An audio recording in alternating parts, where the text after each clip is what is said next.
It dawned on me yesterday that it's almost Thanksgiving, and I started thinking, what do the holidays really mean? They don't mean as much to me anymore as they used to.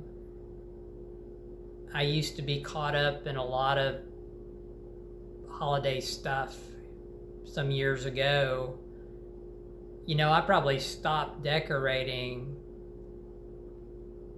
for Christmas back maybe in 2017 when I had an ex-girlfriend that lived here with me, and we would put up a little tree.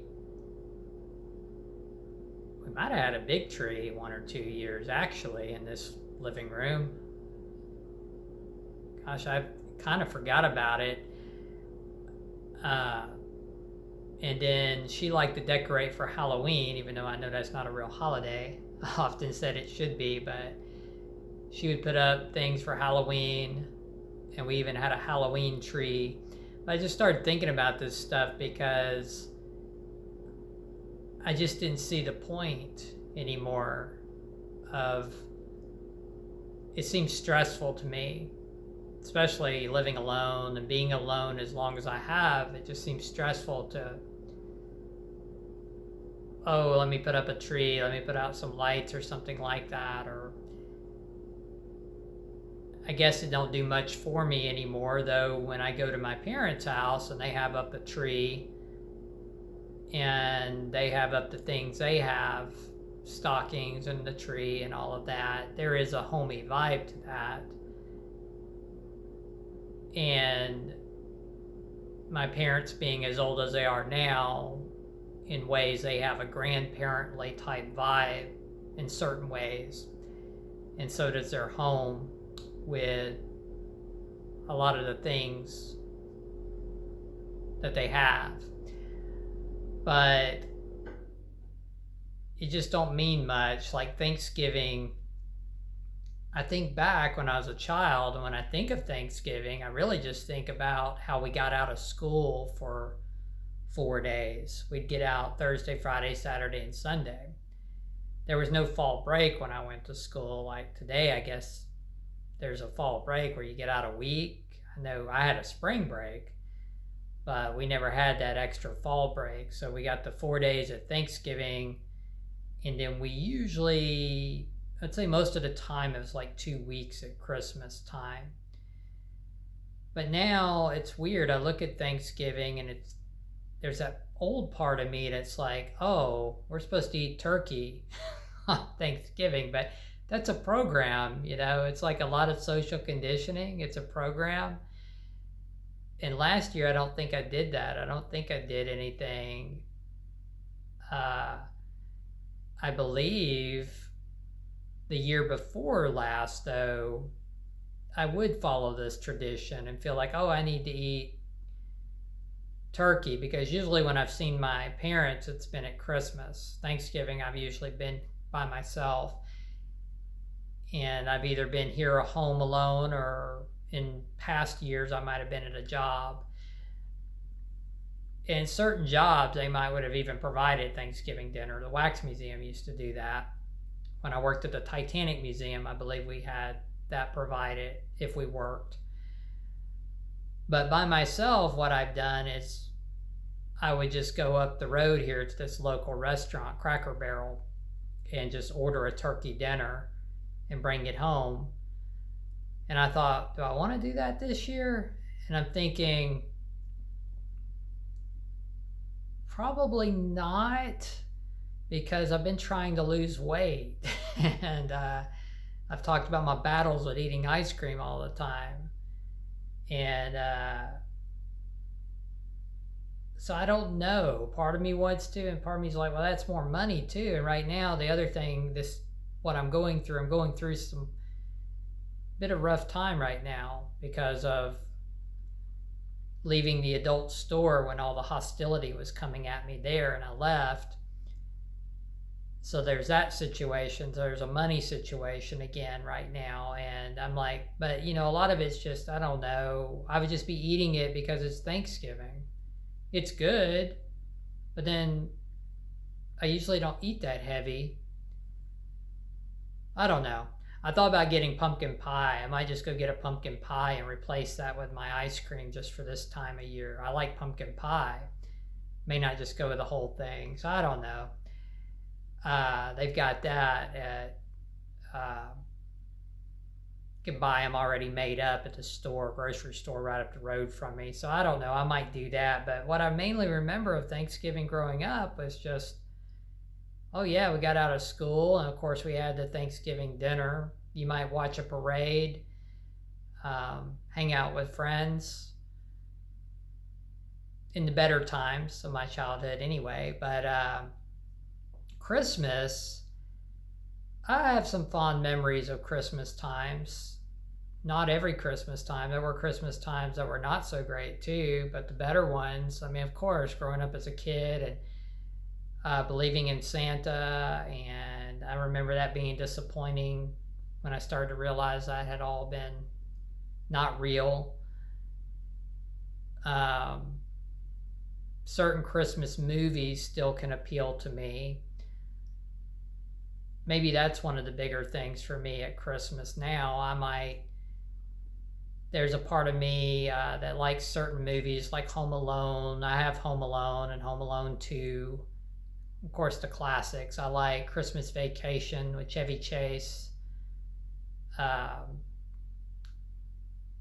like, even though it's really not exactly a holiday movie, I guess it kind of is, Groundhog Day. I think takes place around, I think it takes place in the winter. Now, I could be wrong about that. It might not be really a holiday movie. Sometimes I go back and watch Planes, Trains, and Automobiles. But with John Candy, I really like Uncle Buck. So there's Uncle Buck. And then there's Christmas horror movies because I'm a horror buff. So I like Black Christmas, which was from the 70s. I never watched the remake. There's this Christmas movie I watched a couple of times, a horror one called Christmas Evil. Silent Night, Deadly Night from the early 80s is a classic about a guy who goes around dressed like Santa, and he had a traumatic childhood, so as an adult he's dressing like Santa, going out on a killing spree.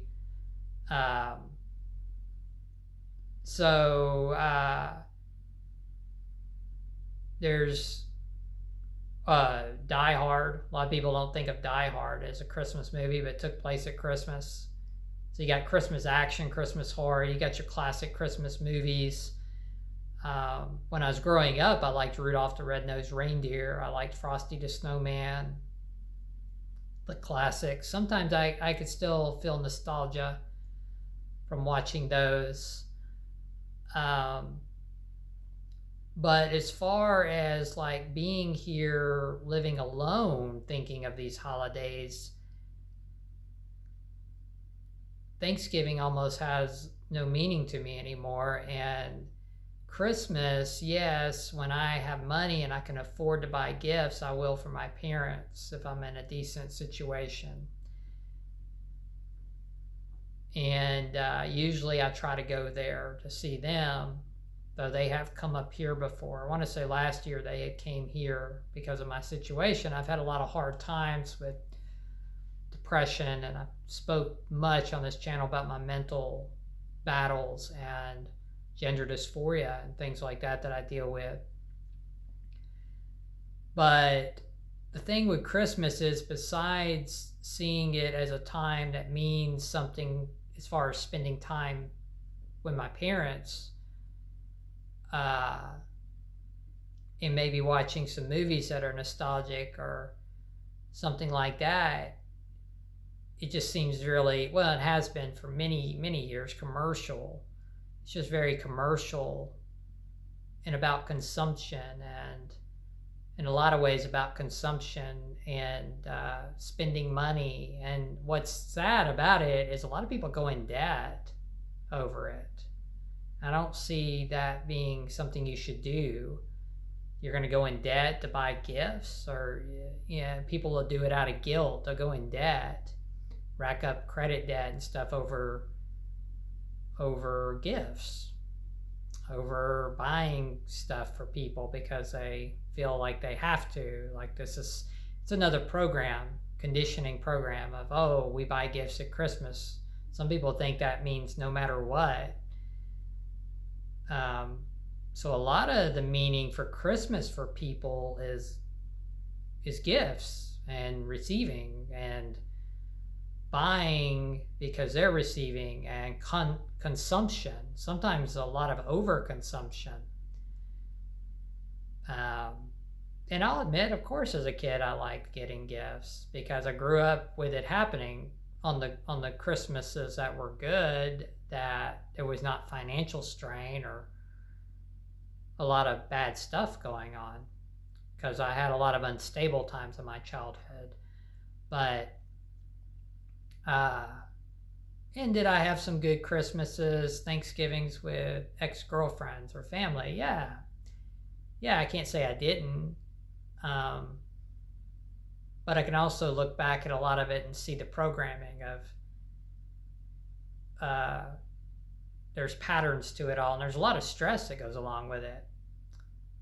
I found there's a lot of stress with it too if you're in a relationship, and I didn't really care for that a lot.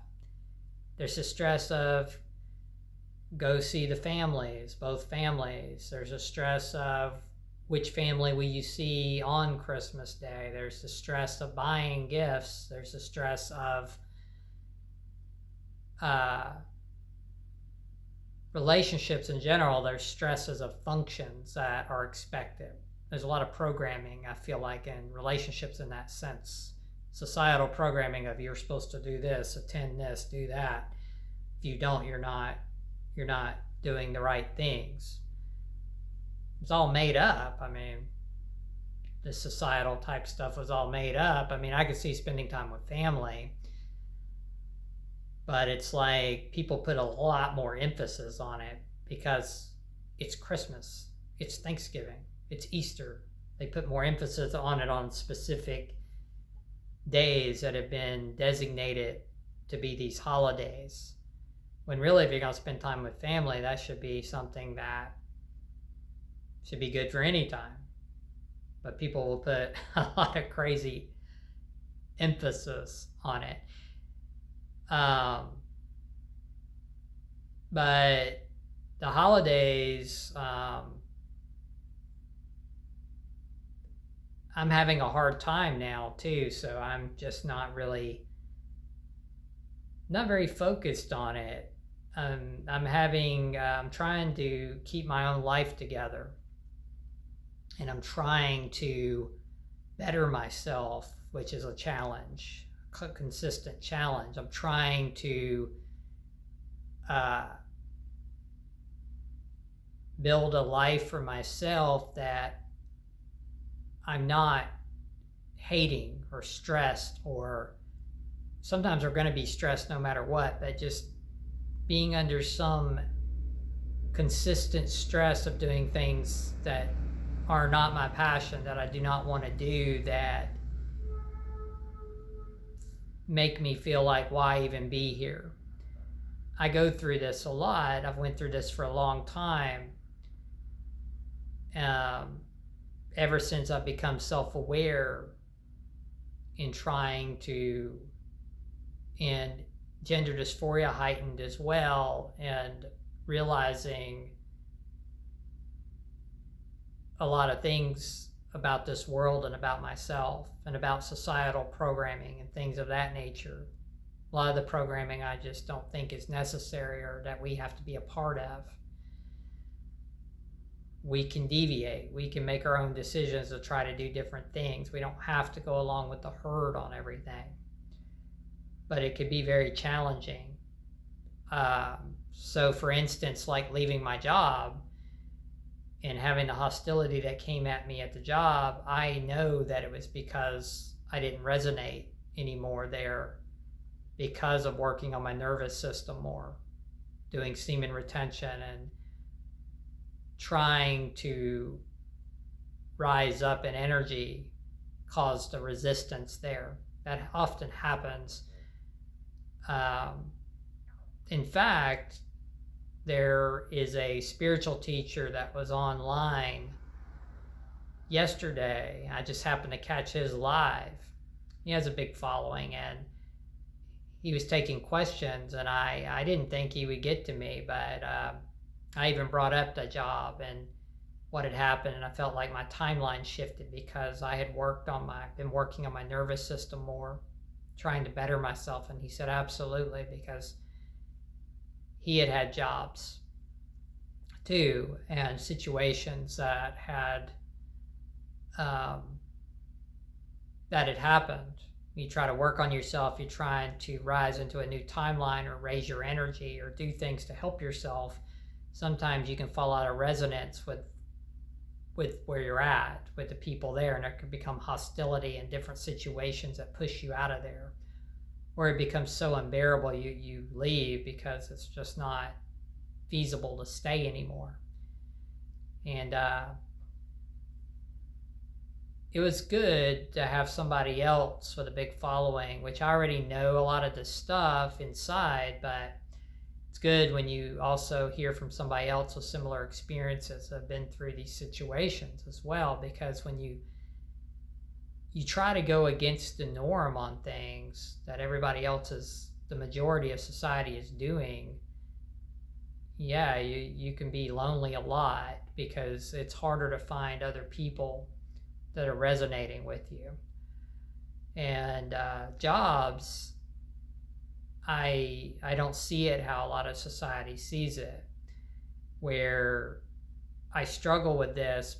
And a lot of people would say to me, and I've had a couple of men that have come on here, and I'm sure there's women that think this way too, but a couple of men saying, oh, you got to, kind of alluding to this is the way it is kind of thing. That's kind of vibe, I'll just say that.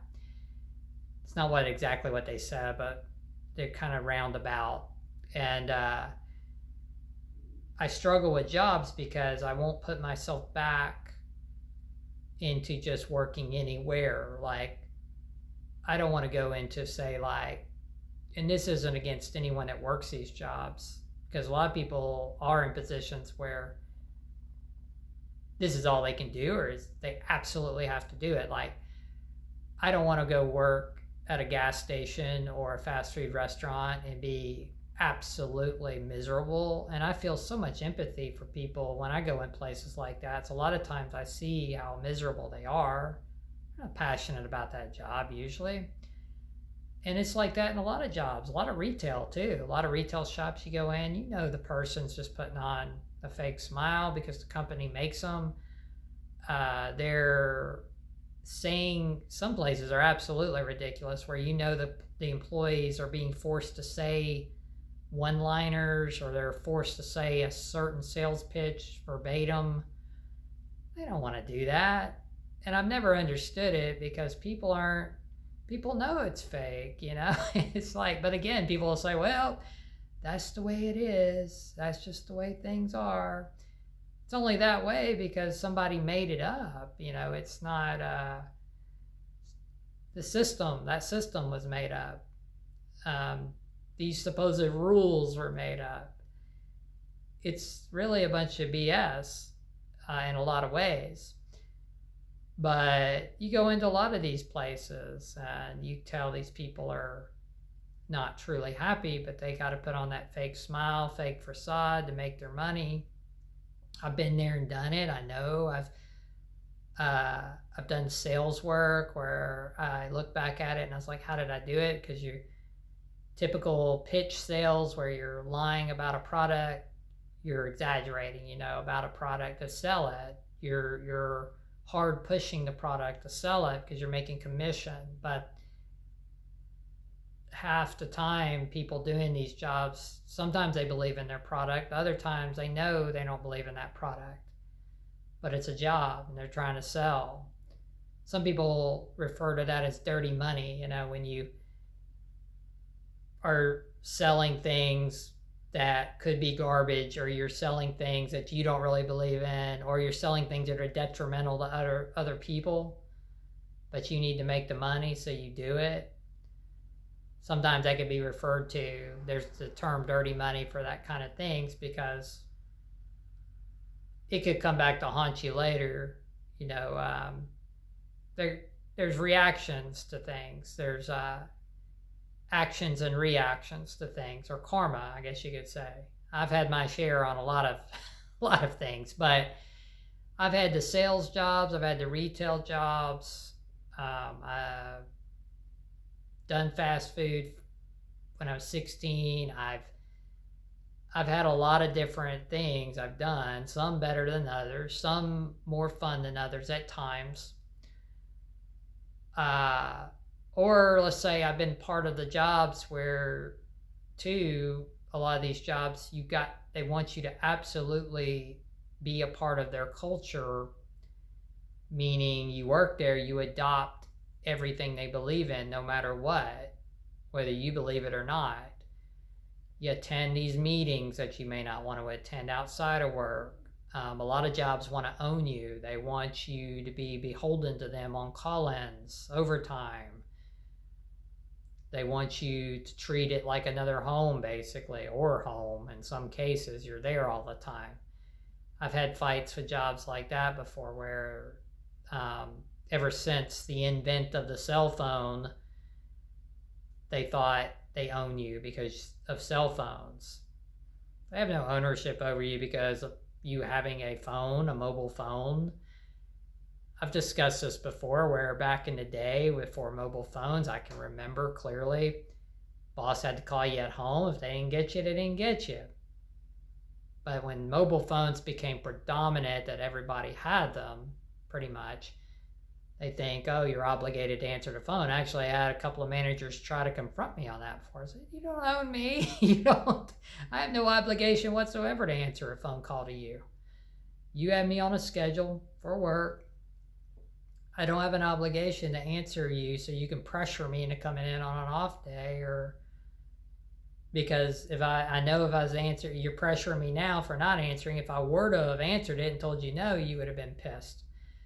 So it's just that sort of stuff I've put up with. I've been the one to buck back in the system before, even before I became more self-aware of myself. I used to fight back on that sort of behavior from employers.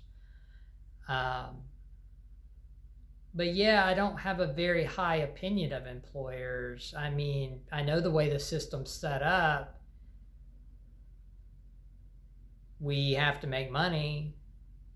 We have to go and buy things from places because of the way the system's set up, but it doesn't excuse the way they treat people.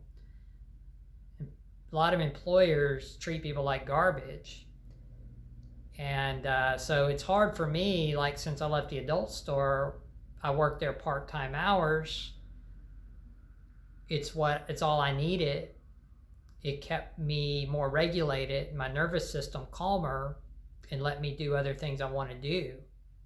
Like get on here too and do other things and try to better myself. The only thing I'm really passionate about, I mean, as far as like wanting to make something to where I can generate maybe income, is on here right now anyway. Maybe there'll be something else that comes along the way in a creative field. I like creative stuff. But anyone that's done YouTube knows it takes time to be able to generate income through it. And it takes people wanting to subscribe, and it takes likes, or people liking your videos, and people wanting to tune in.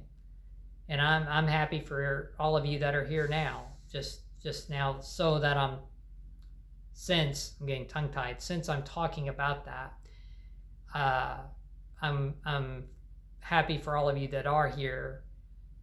And if you're just tuning in, I rarely ever say anything about subscribing, but of course it helps. Liking a video helps. But I like to exercise. I need to do it more because I still get in depressive moods. I still get in depressive spells where things are a challenge for me. So even though I'm working on myself, working to better myself, I have a lot of challenges. I have money challenges now, again, because of that job, and because I won't take anything, because yeah, I would be making money immediately, but I'd probably just quit it because I can't deal with being completely miserable. It ends up making me want to just exit the world, or it makes me go back into a deep depression of, oh, this is all my life is, going to this place I absolutely despise. So that's why I don't just go to any place, even though money's a challenge, because of that. The adult store was good until the energy changed and the manager became hostile. And then he hired a hostile employee and it became unsafe. I have had a couple of job interviews, but it's a challenge when I go to job interviews, because here's the other thing I've found with employers. They like to dictate the terms most of the time. They're not used to usually being interviewed as well. And I do that when I'm in an interview. I gauge them too, their personality. I may ask questions about their company. I may ask questions about their staff sometimes. It just depends on what it is. I will tell them what I'm looking for up front, whether it's part-time hours or it's I prefer mid to night shift if they have it. Sometimes it depends on the job, I might be willing to work the day shift, but I'm better off in the mids to night shifts or overnight. I've done that before. So, like, give you an instance, I went to a thrift store place that the woman was kind of nice, but also could be passive aggressive in her nice way. You know, people can do that. They can put on a smile, but still be passive aggressive. And she was a little intimidating with me with the questions she asked, because I said, well, I'm just looking for part-time work. She said, oh, why won't you work full-time? Like, it was like this, it's a societal trope of what's wrong with you. It's kind of like this tone of, this is what people do type of thing. And I don't buy into it anymore. I used to. I don't buy into it anymore. I'm like, because I have other interests. That's all it was. I didn't have to give her my life story. It was, I have other interests. That's all I need here. You have the right to say no. And eventually she said, oh, well, I might call you back. And I got some more interviews. She also asked me how fast I was. She kept emphasizing I had to be super fast. And we're always on the go, go, go, go, go. Thing is, if she would have called me, I probably would have tried it. But I do look at things like that, like how she kept on coming back to speed and how mean. She also said how mean customers could be, and you got to be fast. You got to be really quick on everything. And I just pay attention to stuff like that. That's the culture of the place, kind of what she's representing. And then the way she was with, well, why don't you work full time? Like I'm abnormal. It's nothing abnormal. I don't want to work full time. I don't need to work a ton of hours to be happy or have. I'm not out there in a rat race anymore trying to impress anybody. I'm not trying to impress a neighbor, or I'm not trying to impress this person with what I drive or what I'm wearing. I'm not trying to pick up anyone because I know I can pick them up because they're impressed with what I'm wearing. They're impressed with how I look. I want to look decent. Yeah, I'm critical of my own looks, but at the same time, I'm not going to go out and I'm not going to make it my purpose to let me go work in places and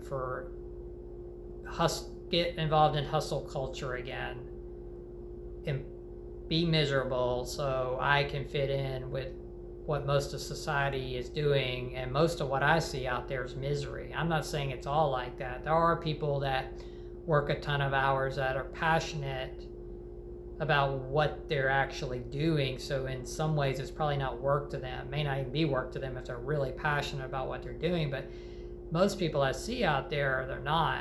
They're working all these hours and it's a grind. And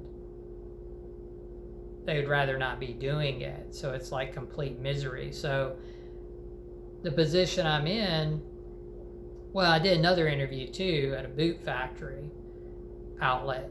We have those outlet stores around here in the tourist area I live in, and there's a toxic employee I used to work with working there, but I would have probably still tried the job. They didn't call me back, and I just saw it as, well, it's probably for the best. This toxic employee I used to work with is there.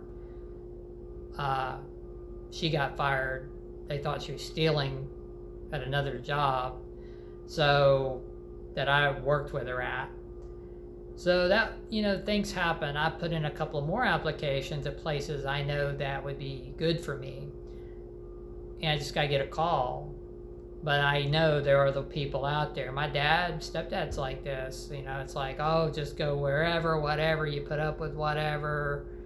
That's the way life is. Just do it. Hustle culture. But he's on the verge of retirement with almost nothing to show for this lifestyle he's had.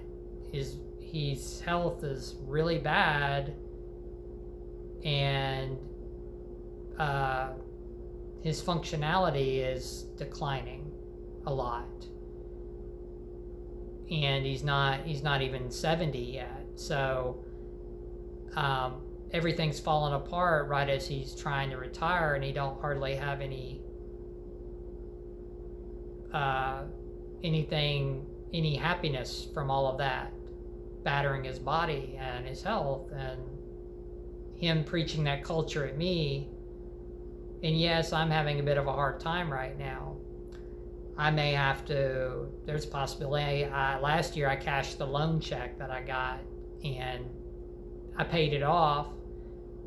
I don't want to do that again. I may have to do that again. I'm faced with that possibility. I have another loan check that had been sent to me. I may have to do that just to try to not go out and get into a miserable situation that I don't want to be in, and find something I want to be in.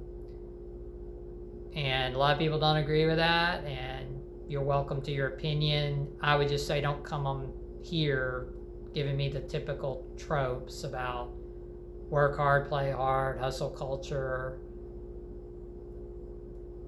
I don't agree with it. And but I know there are people out there that see what I'm saying too. The other thing I deal with this time of year, and I deal with all year, is gender dysphoria. So that's hard on me too. And I did my last video, I talked about calling a hotline, and I've called Trans Lifeline now in the last week twice, and I hadn't talked to them in a few months, but the other day I talked to somebody there, and I talked to a trans male, and today I talked to a trans female. But it's, I'm having a bit of a time, so they understand a lot, because that's the other thing with jobs too. It's my gender dysphoria, and I've worked, like at the Wax Museum, there were gay men there that were transphobic, even though I was still a hypermasculine fake type of character back then. But I remember how they were. We had a trans male that worked there, and he had to put up a lot of crap. I live in a conservative state, so these things weigh on me too, with trying to better myself, dealing with gender dysphoria that moves up and down like a yo-yo. It can be difficult to also be in a decent workplace where I don't want to work in a place either where I got to be fake, or I got to act like I'm hiding my bisexuality. I say possible, but it's not possible. It is. I don't want to have to hide my bisexuality. I don't have to just talk about it, but I don't want to feel like I have to hide things. You don't have to go into a job talking about all your personal life, but I also don't want to feel like I have to be fake, or I have to be hypermasculine. I guess that's what I'm saying. I don't want to have to go into a place and feel like there's hostility or something like that. Or if I decide I am going to move down a road of transition, that's something I have to consider too. And these things still come up in my mind too. I've even considered programs where I could relocate that would help somebody like me that goes through the things I do to a left-leaning state that helps with this stuff more. I'm not saying I will do that, but these are just all ideas that come across my mind with everything I'm going through, or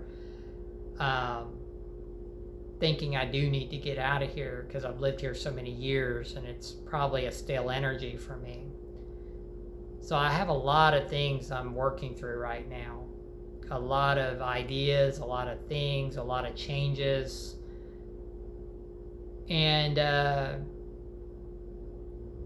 just trying to navigate it all. I even had a guy that I took his comment down because it was just stupidity, but he said to me, he left, well, it might have been a woman, I don't really know. I assume it was a guy, but who knows? I mean, they had a weird screen name with no picture. This happens a lot. Get these type of comments from people that a lot of times don't have any, you can't identify them in any way. But this person said to me, oh, cut my hair and that will solve gender dysphoria. Anybody that deals with gender dysphoria knows that it'll make it worse. If you're trans femme like me, or you, well, I'm not really trans, but I'm gender dysphoric where I feel feminine, and I often think about being trans femme. So I've been down that road. I cut my hair. Like when I first started growing it out like a year, I was getting some snide remarks from my parents because there's that awkward stage as it's growing out. And I was still having problems with wanting to be fake masculine, that battle of societal pressure. And I cut it and I went into a severe depression. I went down and saw my mom that summer. I want to say, it was in summer of 23 in June. That was the last time I cut my hair. And I knew instantly I regretted it. Almost instantly, almost after I left getting it cut. Within 30 minutes, I almost cried and regretted it. Because I had to look at myself again, thinking that was going to solve the gender dysphoria. So this person left that comment, I've tried this. Because a lot of times you're trying to hope this goes away or get rid of it. And I felt really bad, and I had to look at the old self and realize, man, it's gone. I'm going to have to spend a long time growing it, but from that point on I did to where it's at now. And I remember going to see my mom. My stepdad was out of town and the sales work he does, and that summer I was down there a couple of weeks or so, and I felt so dark. I was in a very bad darkness at that time, and it wasn't just from my hair. I was unregulated in so many ways, and that's back then there was a lot of issues going on. So anyway, that was just something else too, seeing a comment like that and just realizing how ridiculous it is. But anyway, I'm not downing people celebrating holidays. So I think if you genuinely feel passionate about what you're doing and whatever it is, I think that's great. If you're passionate about it, you're passionate about Thanksgiving, Christmas, whatever you're involved in, if you're getting some genuine feeling out of it, like at Christmas, it could be if you have kids, I'm sure you get a lot of feeling out of seeing their happiness, and kids get happy about Santa Claus, things like that. But if you're just doing the holiday grind of things and you find it miserable, you probably should look at that and say, why am I doing this? Am I just doing this because society does this? Why am I over consuming? Why am I buying stuff and going in debt because of guilt or shame or because everybody else is doing it? Why am I doing this? It's just my thoughts, and I'll talk to you guys later. Bye.